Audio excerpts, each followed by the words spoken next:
Kathy Engelbert, she's been very focused on growing the business, and she's been doing a heck of a job at doing that. But I think at the same time, she sort of lost a little bit of the sentiment of the players because they're not just products, they're also people. Right. So picture this. You're the commissioner of a professional sports league. You're chilling on national TV, thinking you're going to have a nice little chat about how awesome your league is. Then, bam.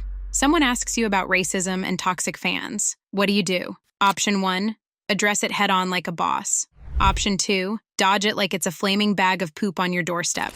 Option 3, compare it to a rivalry from the 1970s because that's totally relevant. If you picked option 3, congratulations. You might be WNBA Commissioner Kathy Engelbert. That's right, guys. Our girl Kathy went on CNBC's Power Lunch and gave us a masterclass in how not to handle a sensitive situation. Let's break it down, shall we? First, let's set the scene. We've got two absolute superstars in the WNBA, Caitlin Clark of the Indiana Fever and Angel Reese of the Chicago Sky. These ladies are like the peanut butter and jelly of basketball, individually delicious, but put them together, and you've got a sandwich that'll make your taste buds do a happy dance. They're out there breaking ankles, sinking three-pointers, and generally making the rest of us feel bad about our athletic abilities. I mean, the last time I tried to do a layup, I nearly took out a window and 3 innocent bystanders. But here's where things get messier than a toddler's finger painting. Their fans are taking this rivalry to a whole new level of crazy. Now, I'm not talking about your typical, my team's better than your team trash talk. No. Their fans are going at it like it's Black Friday, and there's only one discounted Birkin left. We're talking full-on social media warfare,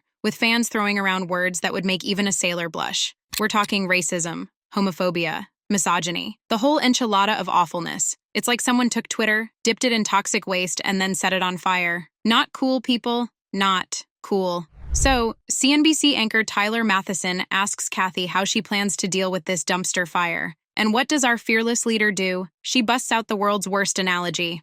It is a little that Bird Magic moment, if you recall, from 1979 when those two rookies came in from a big college rivalry, one white, one black. Did you hear that? It's like Bird and Magic in 79, she says.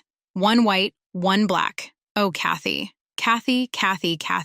Did you miss the day in PR school where they taught you not to compare modern-day racism to a rivalry from 45 years ago? Or did you think we were all playing racism bingo and you wanted to fill your card?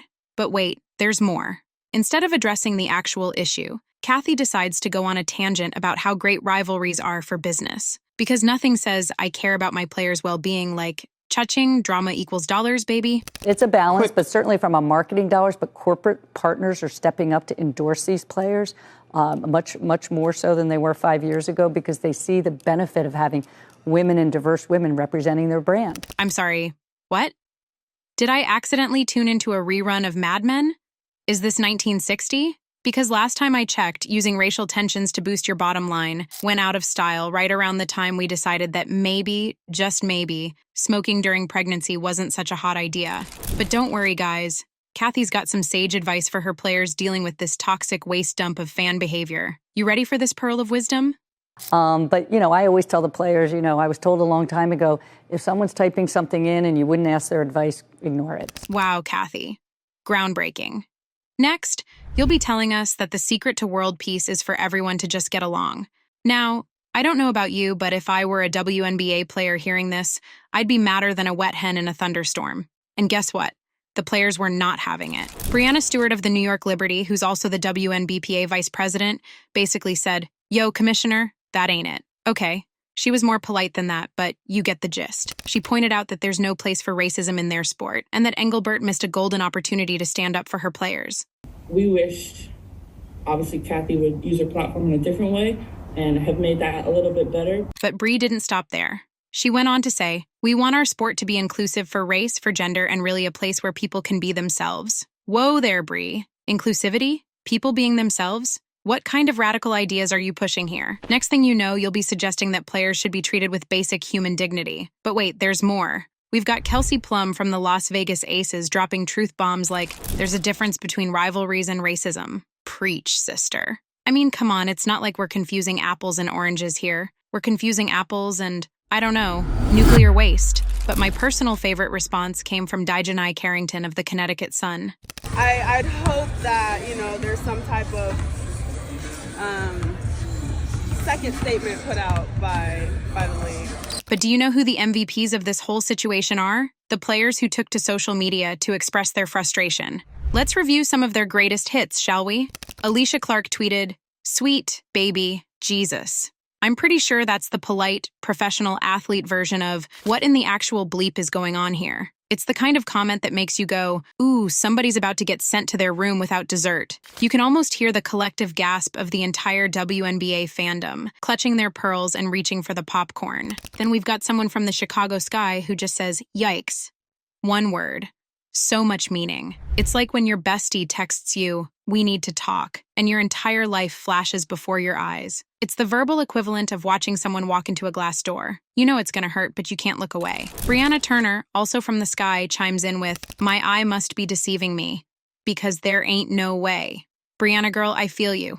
It's like when I look at my bank account after a night out and can't believe how much I spent on drinks and late-night tacos. You're squinting at the screen, tilting your head, maybe even giving it a little shake, hoping that if you look at it from a different angle, reality might change. Spoiler alert, it doesn't.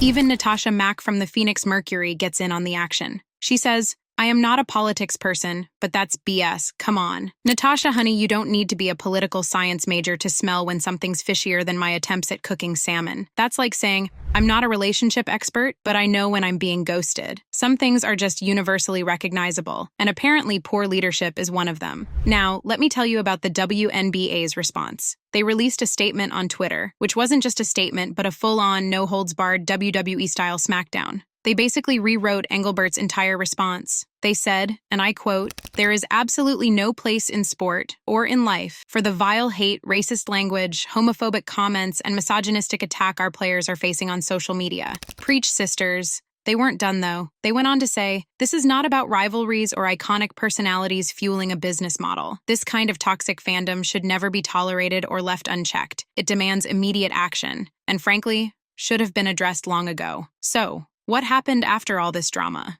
Well, Engelbert must have realized she stepped in it because she came back with a post on X, formerly known as Twitter for those of you living under a rock. She said, "To be clear, there is absolutely no place for hate or racism of any kind in the WNBA or anywhere else." I'm sitting here thinking, Kathy, honey, that's what you should have said the first time. It's like when you forget to say, "I love you too" to your mom on the phone, and you have to call her back real quick before she disowns you. Or when you walk out of the bathroom with toilet paper stuck to your shoe, and someone finally tells you after you've paraded around the whole office. Better late than never, I guess. But maybe next time lead with that? Now, let's zoom out for a sec and look at the bigger picture. This whole situation is like a microcosm of what's happening in society at large. We've got amazing athletes pushing the boundaries of their sport, but instead of just appreciating their skills, some fans decide to make it about race, gender, and all sorts of other issues that have no place in sports, or anywhere else for that matter. You've got people hiding behind anime avatars and usernames like Basketball God 420, spewing hate like it's going out of style. And let's be real, it should have gone out of style a long time ago, right along with low-rise jeans and naming your kid Khaleesi. It's 2024, folks. We should be arguing about whether robots deserve rights, not whether athletes deserve respect regardless of their race or gender. But you know who the real MVPs are in all of this? The players. These women aren't just amazing athletes. They're standing up for what's right, even when their own league seems to be dropping the ball harder than me trying to make a layup. We've got Angel Reese on her podcast calling out the disrespect and racism she's experienced. We've got Caitlin Clark denouncing fans who use her name to push racist agendas. These women are out here dealing with all this nonsense and still balling out on the court.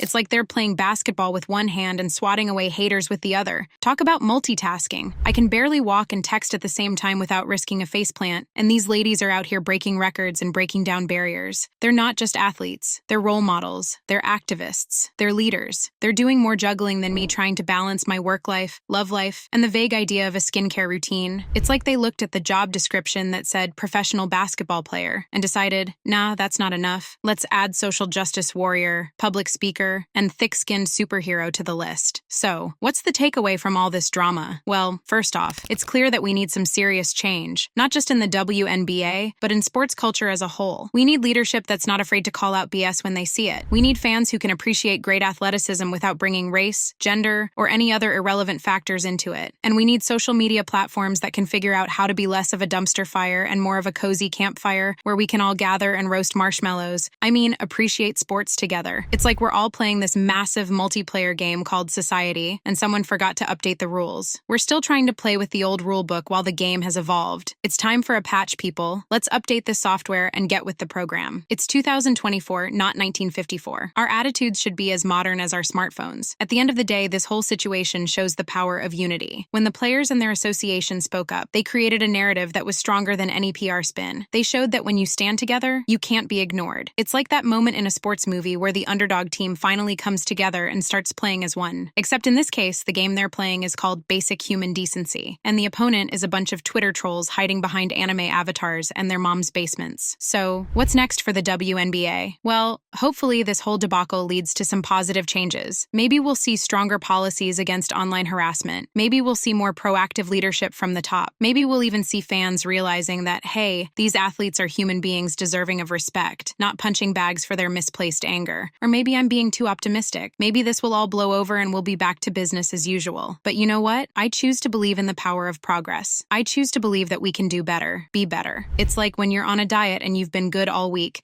but then Friday night rolls around and you're staring at a pint of ice cream. You could give in and demolish that creamy goodness, or you could stick to your guns and have a rice cake. It's all about choices, people. And speaking of choices, let's talk about the fans for a hot minute. Y'all, we need to do better. I get it. Sports are emotional. I once cried when my favorite team lost in the playoffs. Okay, fine. It was last week, and it might have been more about my ex's new relationship status on Facebook than the actual game. But that's not the point. But there's a difference between passionate fandom and straight-up toxicity. It's like the difference between a friendly game of tag and a full-contact MMA fight. One's all fun and games, the other, well, let's just say you might need a mouth guard and some therapy. Remember when we were kids and our parents told us, if you don't have anything nice to say, don't say anything at all? Well, apparently some folks missed that lesson. They're out here typing faster than I swipe left on dating apps, spewing hate like it's going out of style. Newsflash, it should have gone out of style a long time ago, right along with cargo shorts and those weird jelly shoes. But here's the thing, we have the power to change this. Every time we choose not to engage with toxic behavior, every time we call out racism or misogyny when we see it, we're making a difference. It's like voting. One vote might not seem like much, but when we all do it together, we can move mountains. Or in this case, maybe we can move the needle on sports culture. And let's be real, moving that needle is probably easier than moving the mountain of laundry currently occupying my bedroom floor. So here's my challenge to you, my lovely viewers. Next time you watch a WNBA game, really watch it. Appreciate the skill, the athleticism, the strategy. Marvel at the fact that these women can run up and down a court for hours and still look flawless, while I get winded just thinking about going to the gym. And if you feel the urge to tweet something nasty, maybe take a deep breath, step away from the keyboard, and go shoot some hoops instead. Or, eat a snack. Snacks always help, because at the end of the day, we're all just humans who happen to enjoy watching other humans throw a ball through a hoop. It's not that deep, fam. We're not solving world peace here. Although, who knows, maybe if we all bonded over sports instead of fighting about them, we might get closer to that goal. We're just trying to enjoy some good basketball and maybe, just maybe, become better people in the process. So let's raise the bar, people. Let's be the kind of fans these amazing athletes deserve. Let's create a sports culture that's more about celebration than hate. Because if we can do that in sports, who knows? Maybe we can do it in the rest of our lives too. It's like that saying, be the change you want to see in the world. Except in this case, it's more like, be the fan you'd want cheering for you if you were a professional athlete. Or in my case, be the kind of person who doesn't need to hide their Instagram stories from their mom. And to the WNBA players out there dealing with all this drama, we see you, we appreciate you, and we're sorry that some fans are acting like they forgot their manners at home. You keep doing you because you're absolutely killing it. You're not just playing basketball, you're changing the game, both on and off the court, and that's something worth celebrating. Maybe with a post-game pizza, just saying. As for Commissioner Engelbert and the WNBA leadership, y'all might want to take some notes from your players. They're showing you how it's done. It's like they're playing 3D chess while you're still trying to figure out how to set up a Monopoly board. But hey, it's never too late to learn, right? Maybe it's time for some leadership training. I hear there are some great courses on how not to put your foot in your mouth during interviews. Just a thought. In conclusion, let's all try to be better. Better fans, better leaders, better humans. Let's focus on the amazing athleticism, the nail-biting games, and the incredible skill these women bring to the court. Let's create a sports culture that we can all be proud of. Because at the end of the day, isn't that what it's all about? And hey, if you're thinking of tweeting something nasty about a player, maybe take a deep breath, step away from the keyboard, and go shoot some hoops instead. Who knows? You might discover discover you've got some hidden talent. And if not, well, at least you got some exercise instead of contributing to the toxicity online. It's a win-win. That's all for now. If you enjoyed this video, don't forget to like, comment, and subscribe. And remember, in the game of life, don't be a hater. Be a motivator. Or at the very least, be someone who doesn't need to create a Finsta to hide their real thoughts. Peace out, ballers. Oh, and one last thing before I go. If you're ever feeling down about the state of sports or society in general, just remember, we live in a world where people can dunk from the three-point line, where athletes are using their platforms to fight for social justice, and where we can watch amazing sports from anywhere in the world on our phones. If that's not progress, I don't know what is. So let's keep that momentum going, shall we? Here's to better sports, better fans, and a better world. Now, if you'll excuse me, I'm off to practice my layups. Who knows? Maybe one day I'll make it to the WNBA. A girl can dream, right?